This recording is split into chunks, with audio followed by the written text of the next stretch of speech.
Hi, so today it's the labial consonants, and we'll take a look at the table first. The table looks like this. So those, just to repeat again, those are the guttural, then we have the palatal, then we have the retroflex and the dental consonants, and last but not least in this matrix, because all these consonants below that don't follow the system that we have discovered so far. But so we're looking at the labial, and maybe you can already tell from the name of it, labial. Labial stands for produced with the lips. Labial it comes from Latin, might be labius, the lip, but I'm not so sure about that right now. Okay, so those are the 4 consonants we will be looking at today. Again, here, this is the line of the nasal consonants, and those we'll do in another video. Okay, so those are the 4. It's the same principle as in any of the other lines here. Those are the sounding non-aspirated consonants, the non-sounding non-aspirated, non-sounding aspirated, sounding non-aspirated, and sounding aspirated. Okay, so there is nothing really new here, so yeah, we will be writing those consonants, and I will try to write in a handwritten style than what I've been teaching in the other videos, because, well, you want to write eventually, and or let's write it how it would be printed and then how it would be handwritten, which is not that different in those letters. So the first letter is pa. Oops, that's not pen. Okay, the first letter is pa. There the handwritten isn't really different. Then we have pa, pa, pa, pa. It's not an F yet, no fa. There is still a explosive sound in it. It's not just a pure fricative. You would call fa a fricative, but it's somewhere in between. So it's pa, pa. So pa. So you see here, now I'm doing a bit more the handwritten style. If you would print it, it would be printed more like this, which is not that different. You just see how I'm drawing the lines. Pa, and then we have ba. Ba is written like this. Ba. And the printed style is just almost the same. Ba. You don't do this, go directly up. So, and then last but not least, we have ba, that's the aspiration of the sounding consonant. Ba is written like this, and pa, and that printed style would be pa. You just don't connect up. Well, but I want to make you aware of how, like, handwritten and printed here is just basically like this. You don't go directly up. So you can see that in the handwritten style, the printed letters are still easily recognizable. So now going for examples. Well, because of recent events and everything in Nepal, well, you hear often when you listen to the Nepali news, you hear the word pal. You hear other words with P as well, like this horrible word pohiro, which means landslide, but let's take pal. Do you know what pal means? Pal means a tent. That's what's been given out to a lot of people who are not safe staying in their homes, homes that are not structural safe anymore. So then pa, There is a tiny word in Nepali.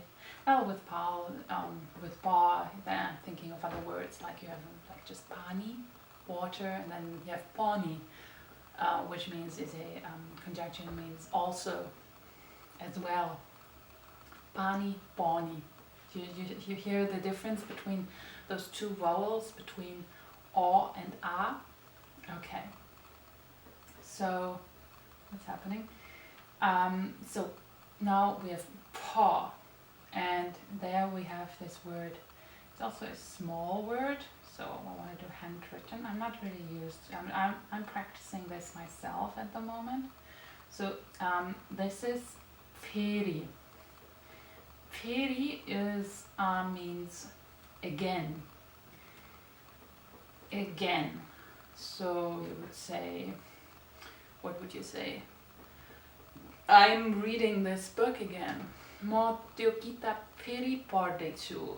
I'm reading this book again, or I have read this book again. Mo tyo yeah, this will be one of the next lessons. The difference between the mo and the maile, those two cases, and when you use the le particle and how this affects the verb.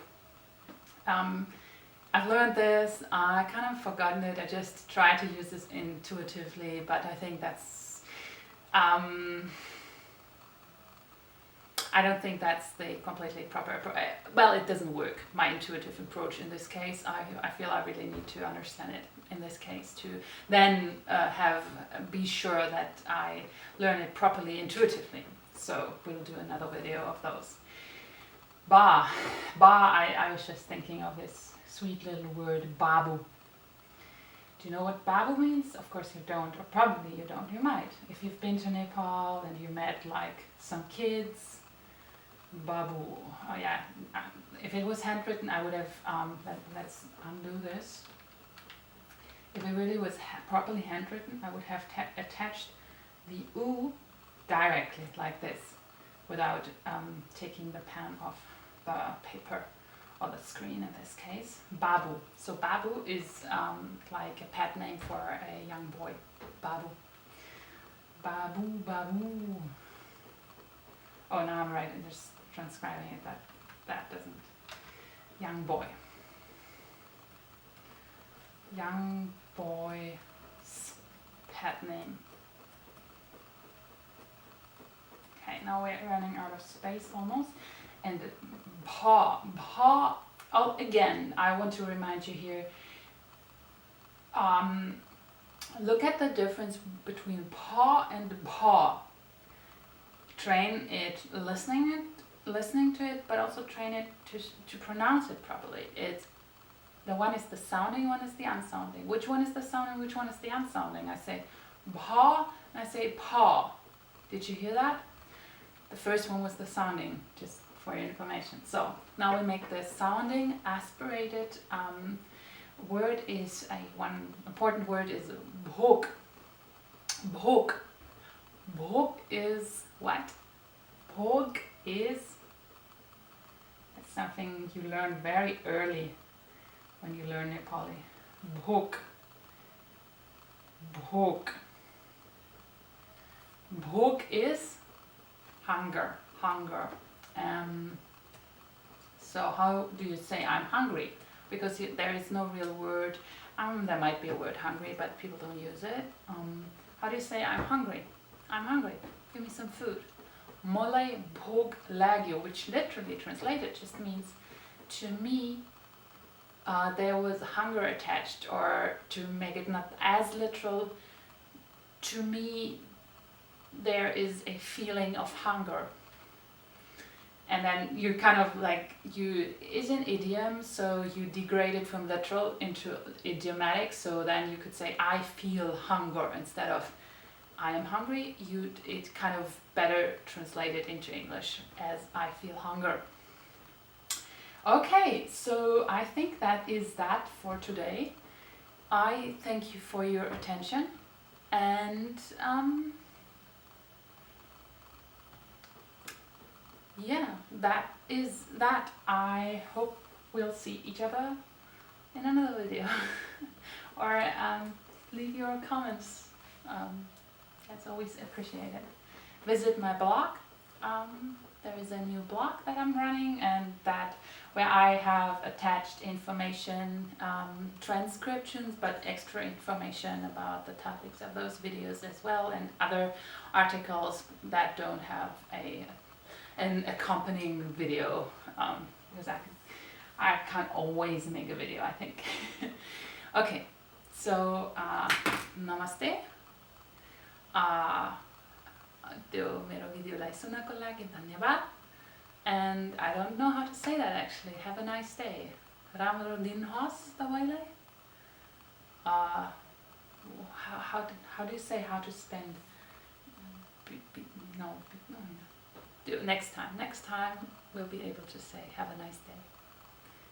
Bye.